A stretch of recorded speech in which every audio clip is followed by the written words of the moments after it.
नमस्कार दोस्तों, एक बार फिर से स्वागत है आपका अपने YouTube channel ready to compete में। और जो मेरे मित्रगण अभी तक जुड़े नहीं हैं मेरे चैनल से, उनसे गुजारिश करता हूं वो लोग सारे जुड़ जाएं, जिससे कि आपको जो आपकी परीक्षा से संबंधित जो भी सिलेबस है वो आपको आसानी से उपलब्ध हो सके और आपकी तैयारी बेहतर तरीके से हो सके।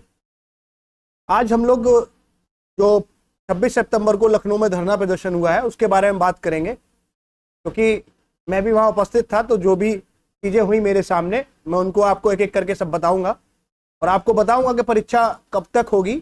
बस लास्ट तक बने रहिएगा। तो चलिए चलते हैं और देखते हैं कुछ वहाँ की इमेजेस, जिससे कि आप लोगों को पता लग सके। ये हमारे सूत्रधार कह लीजिए या इनको हमारे नेता कह लीजिए, केपी राठौर जी, जिनके नेतृत्व में ये धरना प्रदर्शन हुआ, और विपिन शुक्ला जी, इनका बहुत बहुत धन्यवाद है जो ये लोग इतना प्रयास कर रहे हैं। और उन सभी भाइयों का भी धन्यवाद है जो 26 सितंबर को लखनऊ में उपस्थित हुए थे। जो किसी कारणवश नहीं आ पाए उनको मलाल नहीं होना चाहिए, क्योंकि साथी लोग इतने थे। लेकिन हाँ, आगे थोड़ा प्रयास करें। अगर कोई ऐसी समस्या आती है तो वो लोग फिर से संख्या बल को बढ़ाने के लिए फिर से वहाँ एकत्रित हों और अपनी बात को रखने के लिए, क्योंकि संख्या बल की जरूरत होती है, तो एक बात को रखने के लिए संख्या बल वहाँ दिखाई दे। तो आप लोगों से अनुरोध है, जो लोग नहीं पहुंचे हैं निदेशालय, अगर अगली बार कोई ऐसा धरना प्रदर्शन करने की नौबत आती है तो कृपया करके सब लोग पहुंचे। तो चलिए देख लेते हैं। ये हमारे मीडिया वाले भी कर्मी शामिल हुए थे अब की बार, और आज तक पर भी हमारी न्यूज आई होगी। ये देखिए, आप लोग भीड़ का हुजूम देख रहे हैं। विकलांग व्यक्ति भी आया है इतना परिश्रम करके। तो आप लोग, जो लोग नहीं आए हैं, जो सकुशल हैं, वो कृपया इनसे मोटिवेट हो और आने के लिए तैयार रहे। आगे देखते रहिए। ये कुछ इमेजेस है वहाँ की जो उस दौरान ली गई है। लगभग 300 प्लस के आसपास वहाँ की संख्या रही थी। सब लोग पहुँचे थे धीरे धीरे, और शाम तक हम लोग निदेशालय से जवाब मांगते रहे। क्या जवाब क्या होगा। केपी राठौर सर, विपिन शुक्ला जी, ये सर लोगों का बहुत सहयोग रहा। इन लोगों ने बहुत मेहनत की है शुरू से ही अपनी इस वैकेंसी के लिए। और जो हम लोगों ने उस मुद्दे पर भी निदेशालय से बात की, जो कि बीच में हम लोगों का एक संशोधन के लिए एक इन्होंने कमेटी गठित की है, उनका भी इन्होंने जवाब दिया। बताएंगे आके आपको सारी चीज़ें कि उन्होंने क्या जवाब आखिर दिया और कैसे क्या हुआ। तो चलिए देखते रहिए। और चलिए अब सुन लेते हैं कुछ। जब हम लोगों की बातचीत थोड़ा सा आगे बढ़ी तो अपर निदेशक जी और मानपाल सिंह जी, जिनका नाम है, वो आए थे और उन्होंने क्या क्या कहा और क्या क्या बताया, क्या क्या गाइडलाइन की और क्या क्या हम लोगों को उन्होंने जवाब दिए।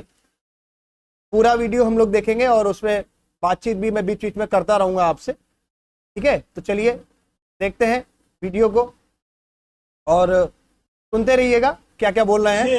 नवयुवक ट्रेंड करके आपके माध्यम से हम लोग दे पाए। हमने 2015 में 559 पदों का अधीनस्थ सेवा चयन आयोग को दिया था, जिसमें से 2 भर्ती हमको अभी मिली।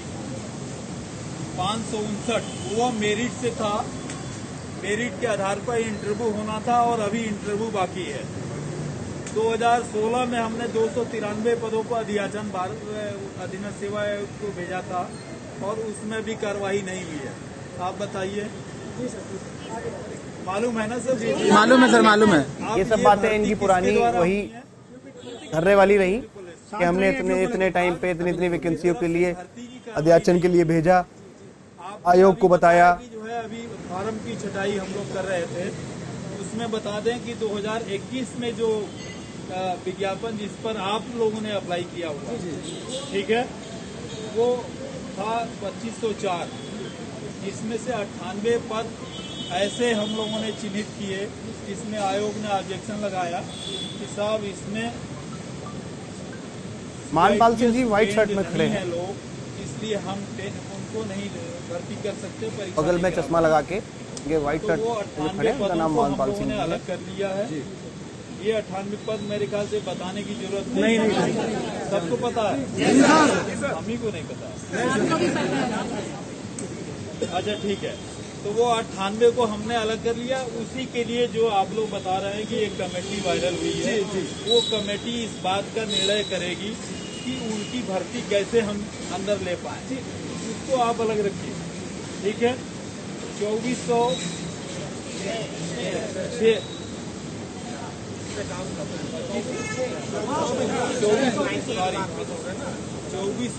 हटा के 2506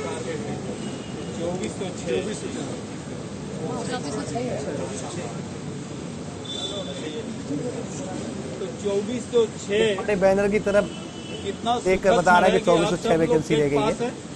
यस सर, टीटी पास है, पेट पास है, बधाई हो आप सबको। और आप सब अंदर रहने वाले हैं, जो भी पीईटी पास और सीआईटीएस में से भी संख्या इतनी कम है कि मुझे लगता है इस प्रदेश में ऐसी भर्ती कभी नहीं हुई होगी। केवल 6,600 से सुनिए, जो ये बात कह रहे हैं, मैं ये कह रहे हैं कि संख्या इतनी कम है कि जितने लोग एप्लीकेंट हैं वो सारे ही भर्ती हो जाएंगे। इतना आसान भी नहीं है, क्योंकि हमारे पास केवल जो पदों की संख्या है वो 2406 है, और इनके अनुसार ही जो डेटा दिया गया है वो 6600 कुछ एप्लीकेंट हैं, अपने जो अभ्यर्थी हैं जिन्होंने अप्लाई किया है। तो अभी शॉर्ट लिस्टिंग के बाद ये तय होगा कि आखिर कितने एप्लीकेंट टोटल बचते हैं, क्योंकि कुछ एप्लीकेंट ऐसे भी हैं जिन्होंने शायद सीटीआई के सर्टिफिकेट वगैरह को गलत तरीके से लगाया है, या फिर उनके पास सीटीआई सर्टिफिकेट नहीं है, उन्होंने गलत तरीके से नंबर फीड कर दिए हैं, या उन्होंने कोई फर्जी सर्टिफिकेट डाल दिया है। तो वो सारा शॉर्ट लिस्ट होगा। उम्मीद है कि उनको मौका नहीं मिलेगा अगर ये लोग उस स्तर पे वेरीफाई कराते हैं तो। और बाकी की अभी और इनका आगे सुनिएगा बातचीत। 33 के करीब आप लोगों की स्टार्टिंग हुई है, वो आप जानना चाहते हैं कि स्टार्टिंग हमने क्यों कराया? नहीं सर, ये हमने तो आयोग को सहयोग किया कि हमको जल्दी काम हो जाए, इसलिए हमने अपने स्टाफ लगाया। 30-35 लोग हमारे विभिन्न जगहों से, इंस्ट्रक्टर, फोरमैन और प्रिंसिपल साहब लोग जाके वहाँ सहयोग किए हैं। वो काम खत्म हो चुका है, अब केवल फीडिंग का काम चल रहा है, जो संभावित है कि 4 या 5 तारीख तक पूरा हो जाएगा, जैसा आयोग ने बताया। मुझे उम्मीद है और पूरा विश्वास है कि नवंबर या दिसंबर में कोई न कोई डेट आपके लिए परीक्षा की निर्धारित की जाएगी। लेकिन ये लिखित, देखिए, ये इन्होंने बताया है कि आयोग ने इनको जानकारी दी है कि जो भी डेटा फीडिंग का काम है वो 5 अक्टूबर तक कर लिया जाएगा। शॉर्ट लिस्टिंग हो चुकी है, लेकिन डेटा फीडिंग नहीं हुआ। डेटा फीडिंग का काम लगभग 5 अक्टूबर तक समाप्त हो जाएगा, यानी कि पूरा हो जाएगा। लेकिन अभी ये कोई भी डेट नहीं आई है कि आखिर शॉर्ट लिस्टिंग कब जारी करेंगे। तो हो सकता है कि 1 वीक के अंदर शॉर्ट लिस्टिंग जारी हो जाए, इससे ज़्यादा लेट नहीं होगा। संभवतः 10 या 12 अक्टूबर तक शॉर्ट लिस्टिंग जारी हो जाएगी। और जो एग्ज़ाम की डेट की बात कर रहे हैं, तो ये भी कह रहे हैं कि कोई लिखित में नहीं दे रहे हैं, अभी ये ओरली बता रहे हैं कि एग्ज़ाम आपका नवंबर या दिसंबर तक हो जाना चाहिए। और ये बात मैं भी शुरू से ही कह रहा हूँ कि आपका एग्ज़ाम हार्डली दिसंबर तक ही टलेगा, दिसंबर तक हो जाएगा। की वजह यह है कि आगे आचार संहिता भी लगनी है, और गवर्नमेंट नई बनेगी या वही बनेगी, क्योंकि इलेक्शन होना है, तो गवर्नमेंट भी चाहेगी कि कुछ नियुक्ति पत्र बांट दे। तो इसलिए पूरा फोकस ये है कि जितनी भी वैकेंसियाँ पेंडिंग है, जिनके एग्ज़ाम होने हैं, उनको जल्दी से जल्दी कराया जाए, और उनको ज्वाइनिंग कराने का भी उद्देश्य है गवर्नमेंट का। उस दिशा में काम हो रहा है, और संभवतः अगर सब कुछ ठीक ठाक रहा तो एग्ज़ाम जो है दिसंबर या नवंबर लास्ट में या दिसंबर लास्ट में हो जाएगा। दूसरी चीज़ ये है, जो बीच में संशोधन की जो कमेटी बनी थी, वो कमेटी में जो बात कही गई है वो इनके द्वारा ये कही गई है कि जो ओरली अभी इन्होंने बताया है, ओरल ये बताया है इन्होंने मौखिक रूप से, कि जो भी 98 पद जो वहाँ से हटाए गए थे, जो 2504 की वैकेंसी थी उससे जो 98 पद जो 6 की वैकेंसी थी उससे जो घटाए गए हैं, उनको अंदर करने के लिए, क्योंकि वो CITS के पद नहीं थे, क्योंकि उनमें CITS होता ही नहीं है, इसलिए उन पदों को हटा दिया गया था। जैसे एम्प्लॉयबिलिटी स्किल है, तो उन पदों के लिए एक कमेटी गठित की गई है और उस पर विचार किया जा रहा है कि शायद उनको भी शामिल कर लिया जाए इसमें। लेकिन इसमें वो शामिल नहीं हो पाएंगे, क्योंकि कोई भी भर्ती प्रक्रिया या विज्ञप्ति जारी होने के बाद उसमें कोई भी संशोधन नहीं किया जा सकता। जो भी अमेंडमेंट होगा वो बाद वाली भर्तियों में लागू होगा, पहले वाली भर्तियों में लागू नहीं होगा। तो ये चीज़ का कन्फ्यूजन बिल्कुल आप समाप्त कर दीजिए कि ऐसा कुछ नहीं होने वाला कि अपनी भर्ती में कोई संशोधन होगा। अपनी भर्ती में कोई संशोधन नहीं होगा, चाहे कोई कितना भी चिल्लाए, कोई संशोधन नहीं होगा। बस आप ये ध्यान रखिएगा कि किसी भी तरीके से भर्ती कोर्ट नहीं जानी चाहिए। तो जो भी कुछ कराना है, अगर कोई ऐसी बात आती भी है बाई चांस, तो सब लोग बड़ी संख्या में अब की बार निदेशालय इकट्ठा हुई और वहाँ पर रणनीति बनाइए एक, जिससे कि उनसे बात की जा सके शांतिपूर्ण तरीके से बैठ के, और उनसे जो भी जवाब लेना है लिखित में लीजिएगा।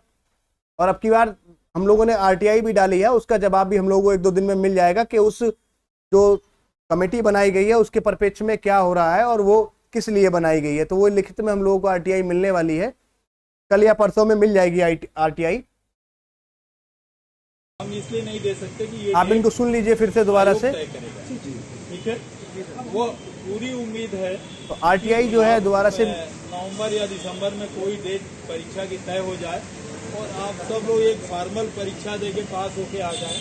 मुझे लगता है वो फॉर्मेलिटी ही बस बची है, क्योंकि सभी लोग क्वालिफाइड हैं और सभी लोग CITS पास हैं। मुझे विश्वास है कि आप सबका सिलेक्शन हो जाए और सभी हमारे यहाँ आके हमारे बच्चों को ट्रेनिंग दें। और ये विपिन शुक्ला जी है जो अब इनकी बात पूर्ण होने के बाद सवाल जवाब कर रहे हैं इनसे। इनकी बात आप लोग ध्यानपूर्वक सुनिए। एक मिनट बोले कोई नहीं, शांत शांत शांत। विभाग ने ही नियमावली बनाई सर, विभाग ने ही बताया कि यहाँ CITS अनिवार्य होना चाहिए। विभाग ने इतना बड़ा गलती कर दिया कि इसमें CITS अनिवार्य नहीं है। 6 महीने लग गए 98 पद को वापस लेने में सर, वो हमारी गलती नहीं थी। विभाग ने ही कहीं ना कहीं मतलब मिस्टेक हुआ, तो वो सारी सुन लीजिए सर, वो सारी चीजें वापस हुई 6 महीने इसमें लग गए। इसके बाद जब 15 सदस्यीय टीम गठित हुई, 35 सदस्यीय नहीं है, 15 सदस्यीय टीम गठित हुई है, जो आज 15 मार्च को गठित हुई है। सर आपके पास, हमारे पास लेटर भी दिखा देंगे, उसमें 15 लोग हैं। 15 लोग मिलकर के 6000 फॉर्म 6 महीने में कर रहे हैं। आपको नहीं लग रहा कि ये बहुत बड़ा ये लोग ब्लंडर कर रहे हैं? 6000 फॉर्म 6 महीने में 15 लोग कर रहे हैं। 1 महीने में 100 फॉर्म नहीं है। समझिए सर कितना बड़ा लूप होल है। 15 लोगों में सिर्फ 2-3 लोग जाते हैं, बाकी कोई वहाँ तक टाइम पास करता है। सर आपको भी पता है, आपको सारी हकीकत पता है, मंत्री जी को सारी हकीकत पता है। एक इन सब 15 लोगों का सस्पेंशन आर्डर लिखवाइए, 6 महीने का वेतन रुकवाइए, तब जाके समझ में आएगा। जब तक भर्ती नहीं होती तब तक वेतन नहीं। आपकी क्या गलती है? आप दूसरी चीज, पूरे वीडियो देखने के लिए मैं लिंक दे दूंगा वीडियो का, जो आप बना रहे हैं, और चैनल पे भी मेरे वीडियो पड़ा हुआ है, जो WhatsApp चैनल है उस पर पूरा वीडियो पड़ा है, आप उस पर देख सकते हैं इस वीडियो को। लेकिन वो जो ठीक है, टेलीग्राम पे भी आपको मिल जाएगा मेरे वीडियो, जो लिंक पड़े हुए हैं। डेटा और अब मैं आखिर में आपको एक बात बताता चलूं, जो ये देरी का कारण है, ये देरी क्यों हो रही है? देरी का कारण, मेन कारण ये है कि जो इन्होंने UPSSC ने और निदेशालय ने दोनों ने मिलकर जो ये सॉफ्टवेयर जिसने भी बनवाया है, उस सॉफ्टवेयर में बहुत बड़ी खामी है। सॉफ्टवेयर में खामी ये है कि जब हम लोगों से अप्लाई कराया था, तो हम लोगों को जिस ट्रेड में हमने CTI कर रखा है उसी ट्रेड में केवल अप्लाई कराना था इनको। लेकिन इन्होंने क्या किया, इन्होंने प्रेफरेंस खोल दिया। तो प्रेफरेंस के चक्कर में जो अभ्यर्थी थे उन्होंने क्या किया कि हम भाई से BTech डिप्लोमा वाला है, वो ED के लिए भी एलिजिबल है BTech वाला, और वो वर्कशॉप कैलकुलेशन के लिए भी एलिजिबल है। लेकिन जब तक वो उस जो अब नियमावली है, उस नियमावली में ये लिखा हुआ है कि जब तक वो उसी ट्रेड में CTI नहीं है तब तक वो एलिजिबल नहीं होगा। यानी कि अगर कोई ED का करना चाहता है तो उसके लिए एक अलग से ट्रेड होती है, RDAT कुछ बोलते हैं, मुझे पूरा अभी सही प्रोनाउंसिएशन नहीं पता उसका क्या है। तो वो एक सीटीआई में ट्रेड होती है, उसको करना होता है, तो उसके बाद ईडी के लिए आप एलिजिबल होते हैं। तो जिन लोगों ने ईडी के लिए सीटीआई कर रखा है वो एलिजिबल है ईडी के लिए, बाकी की कोई डिग्री डिप्लोमा वाला किसी अदर ट्रेड में एलिजिबल ही नहीं होगा। उसी चक्कर में जब हम लोग आयोग पहुंचे हैं तो आयोग ने हमको जवाब दिया है कि हम लोगों जो भी एप्लीकेंट थे वो 66 तो कुछ है, लेकिन जो भी डेटा प्रिंट उन्होंने कराया वो 1.5 लाख कुछ प्रिंट कराया है। यानी कि हर एप्लीकेंट ने लगभग 2 या 3 ट्रेडों में अप्लाई कर दिया, जिसकी वजह से डेटा दुगना या तिगना हो गया। बल्कि कई लोगों ने 8-8 ट्रेडों में भी अप्लाई किया है। तो इस सब की वजह से ये भर्ती और लेट हुई है, जिसकी वजह से शॉर्ट लिस्टिंग नहीं हो पा रही है। लेकिन अब शॉर्ट लिस्टिंग का काम पूरा हो चुका है और आयोग ने ही आश्वासन दिया, क्योंकि हम लोग शाम को आयोग पहुंचे थे तो आयोग में भी बातचीत हुई थी। तो आयोग में भी बताया गया था, उन्होंने कहा था सचिव जी ने कि आपकी जो शॉर्ट लिस्टिंग है वो 5 तक कंप्लीट हो जाएगी फीडिंग का कार्य, और उसके बाद हम लोग शॉर्ट लिस्टिंग को जारी करेंगे। तो 5 के बाद आप मान लीजिए लगभग 5 या हफ्ता भर मान लीजिए, तो 10 या 12 तारीख तक आपकी शॉर्ट लिस्टिंग आने की पूरी उम्मीद है। और उसके बाद जिन लोगों के कुछ डॉक्यूमेंट्स गलत अपलोड हो गए हैं गलती से, या फिर जिनके कुछ मिस्टेक हैं जो शॉर्ट लिस्टिंग में बाहर किए जाएंगे, उनको आयोग हफ्ते भर का टाइम भी देगा, जिससे कि आप सही डॉक्यूमेंट्स अपलोड कर सके। ठीक है ना।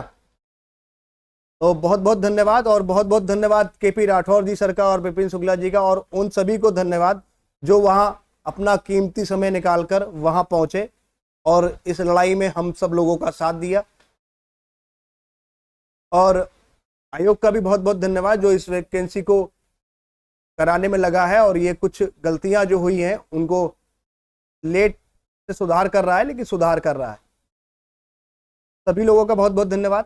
चलिए मिलते हैं अगले वीडियो में, और ऐसी जानकारी के लिए और जो भी आपको सिलेबस आपका ITI इंस्ट्रक्टर का है उसको पूरा पढ़ने के लिए आप चैनल से जुड़ सकते हैं। अगर आपको कंटेंट अच्छा लगता है तो जुड़िए, और अगर नहीं अच्छा लगता है तो कोई दिक्कत नहीं है। और व्हाट्सएप चैनल भी है, उसका भी लिंक डाल देंगे हम।